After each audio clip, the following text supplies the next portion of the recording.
Hi there, it's Riikka Kovasin here with an art journal spread video.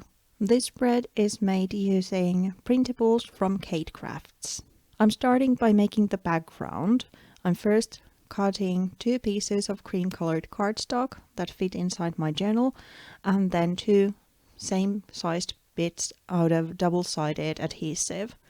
I'm using these to make the printable sturdier, to make it, a cardstock kind of background, even though I just printed these sheets on top of regular printing paper. I'm also using the same technique to make the embellishments sturdier, which are the mushrooms. A little bit later you can see those.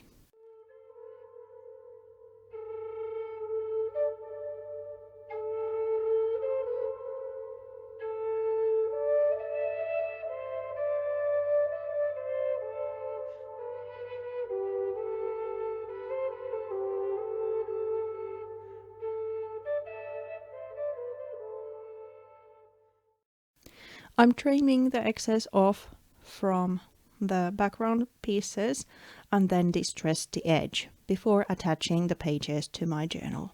Now here you can see the mushrooms. Like I said, these are made sturdier the same way, using double-sided adhesive and then cut loose. I'm inking the edges to add a little bit more defined edge and also hide that white that is a little bit showing. Next, some collaging to the background. I'm using several printables from Kate Crafts and using this matte medium to adhere pieces to my background. Afterwards, I then dry the page with a heat tool.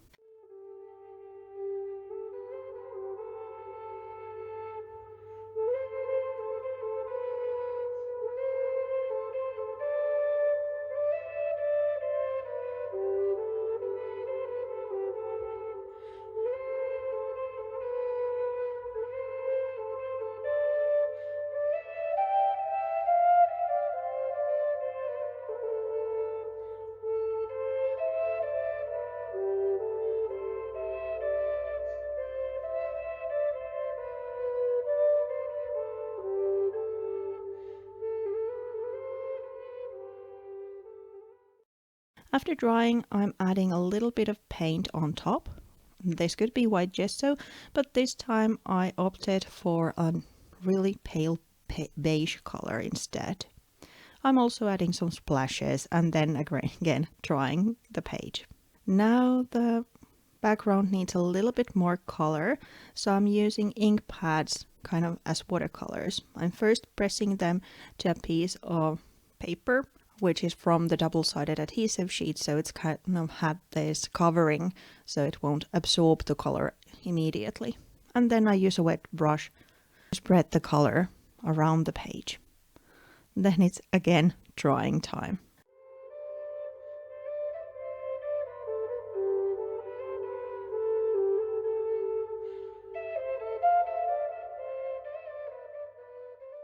Next, it's then time to make the composition. For that, I'm using the mushrooms I showed earlier, but also these little vintage, paper dolls. I'm cutting one boy from the bunch loose and using them on opposite pages. My first idea was to add here one of the boys on top of the mushroom and 2 underneath, but unfortunately the biggest mushroom is so tall and my journal so little that wouldn't work. It was kind of too busy looking, so instead they both are underneath the mushrooms. Before adding the mushrooms to the pages, I also added a little bit of sewing thread. This kind of represents moss, so there's a little bit of that soft texture in there.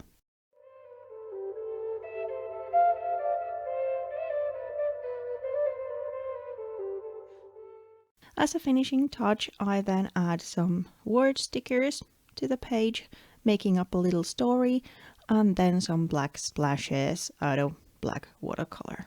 Thank you so much for watching. I hope you enjoyed this video. If you did, please consider subscribing. Thanks again.